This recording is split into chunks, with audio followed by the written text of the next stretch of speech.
Good morning. It is. In regards of expansion of Abraham, I usually recycle my tapes with friends in Switzerland, and we'll see where they go from there. I've been flowing on the stream of Abraham energy for about 2.5 years, and it's been quite a journey. So I enjoy the opportunity to manifest so many things in my life, and I pass it on to yoga students and friends, and it's just really turned my life around. Oh, it feels so good to remember who you are and what you're about, and that life is supposed to be fun. Yes, it is. Yes, it is. I manifested things I'm scared of. I'm a filmmaker and wanted to have a partner, and I very joyous in sharing experience with him. He brought in a project which seems to be a little too big for us, for me, and I don't know how to de-manifest or how to line up with it or how to. It's this kind of tiger grabbing by the tail. So well, when the project first was made known to you, yes. Did it thrill you or scare you?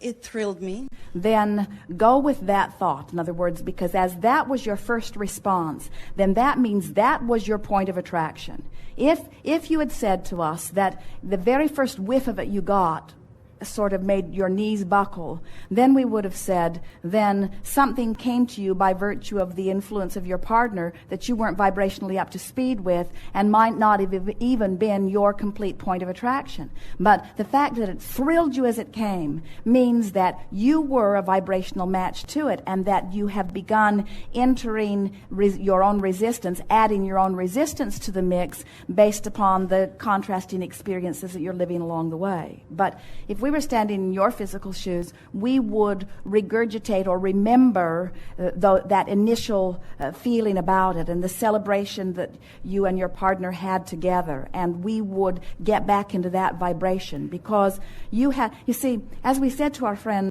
a little bit ago, you had, both of you, many more even than the two of you who are involved in this, had been launching your rockets of desire that were culminating out there in all of your futures before you even knew each other. That's how it works. In other words, even today, each of you are launching rockets of desires that are preceding you, that are coming together through law of attraction with others' creations. And so future lives and experiences are being prepared for you by your non-physical partners, by the attention of your non-physical partners.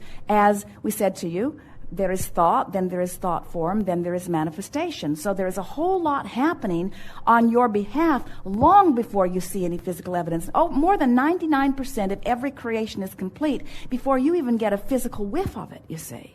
So it's out there. It's what you want.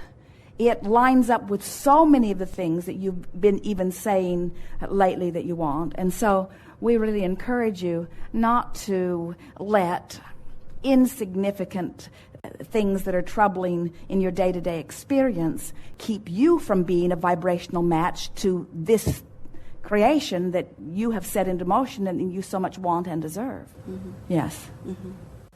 Yeah, it's hard to start co-creating with somebody who is more like action-based, and but that's all right. You see, you don't need ever. You could be the only one who knows this, and you could live happily ever after.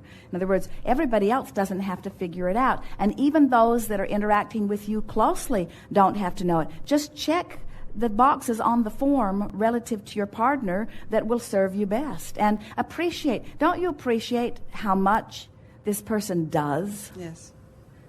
Yes. And so let yourself feel appreciation for what is happening, and don't worry about the other. One with vision, provided that one is aligned with vision, can carry a troop that does not understand a thing about deliberate creation. In other words, you don't have to wait for them to figure it out. But it's important that you don't look at them not having figured it out and let them not having figured it out mess up your vibration.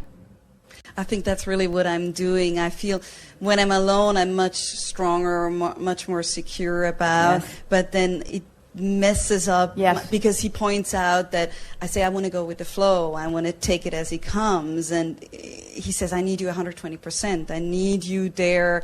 And it seems that as I don't struggle, I don't run around all day, he makes me feel guilty. Well, here's the thing, though. There are those words again. He makes me feel guilty. He hurts my feelings, and what we want you to just decide. My feelings aren't up for grabs. Nobody's going to hurt my feelings. My feelings aren't hurtable. Nobody's going to make me feel anything. I've decided how I'm going to feel. And when you get your feelings hurt, what a wonderful opportunity to decide that's not going to happen again. In other words, that's how you make the decisions about that, and that's how you get into the place where you maintain your steady balance no matter what's happening around you. And that's what the genius creators always do. You see, most people, especially in the beginning, think that a masterful creator is someone that manages an experience where everything just goes smoothly all the time. And we say, not much contrast, not many new ideas, not many new ideas, not much exhilaration, not many new ideas, not much new motion forward, not many new ideas, not much adventure or exhilaration. In other words, you want all of that data to pick and choose from. You just don't want the data to come at you and to you not be in a place where you're able to deal with the data. It's so much fun. Have you ever seen the plate spinning act? It's really a lot of fun. That guy's having more fun than everybody else put together. He's focused. He's making it happen. In other words, but what you don't like is the feeling of having more than you can deal with. And we want to say to you, that feeling of having more than you can deal with is not the feeling of having too much action around you. It is the feeling of letting the action disconnect you so that you don't have the resources that would give you the ability to deal with all of it. When you're tuned in, tapped in, turned on, you want more stimulation. You want more to think about. And so quite often, we hear from our physical friends what you just said, I just want to go with the flow. And a large percentage of the time, what they mean when they're saying that is, I'm working too hard, I'm overwhelmed, I don't want to do this. And Abraham gave me permission and said that I should go with the flow. And we say, but going with the flow isn't feeling uncomfortable about having too much to do. That's not going with the flow, that's complaining. That's not going with the flow, that's being overwhelmed. In other words, when you go with the flow, we'll give you a little secret. When you're going with the flow, you're not even talking about the flow. When you're going with the flow, you are one with the flow. The flow isn't something that you're talking about. Most people are talking about the flow when they're being ripped by the flow, or when they're being left behind by the flow, or when they're in the white water rapids outside the boat of the flow. You get this? Yeah. So when you're going with the flow, it doesn't feel, it's like the sensation we described of being in the aircraft at 50,000 feet, 600 miles an hour, looking at the landscape going by, and everything feels in perfect order. When you're going with the flow, you're up to speed. You're up to speed with the flow. And that flow, by Earth standards, is fast moving, but not to those who are in the flow. You see. So we know what you're getting at. You're saying, I can get in the flow, but my partner hardly ever gets in the flow. And we say, doesn't matter if your partner's in the flow. If you're in the flow and you're focused upon the positive aspects of your partner, first of all, you help your partner get in the flow, but then your partner can't jerk you out of the flow. Yeah. You can't be overwhelmed or get your feelings hurt. Yes. And when we do flow together, we row in the same pace. We fly. It's magic how we do complement one another, and that's what I need to find again. That's the thing. You just found it. In other words, you just found it. When you said it, you felt it, you offered a vibration of it, you activated that vibration. That's the vibration you want to keep alive, you see. It's all about focus, but it's about wanting to feel good, which inspires the focus. And here's the difference that we really want you to hear.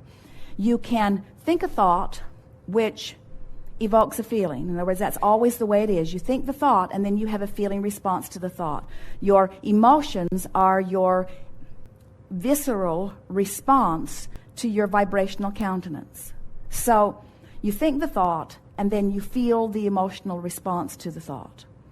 But what we're talking about here is caring so much about the emotional response that you find something that gives you the emotional response that you want, then you milk it until you get so familiar with the feeling of that vibration that you maintain steadily the feeling of that vibration. And when you've maintained steadily the feeling of that vibration, that means you've maintained steadily that vibration, and now law of attraction's bringing you other vibrations that match it, and that's going with the flow. That way it just gets easier and easier and easier and easier. You know people like that are just always there or nearly always there. It really takes something to get them out of it. They're just so steadily there. They've practiced it. It's normal to them. And frankly, it's easy for them.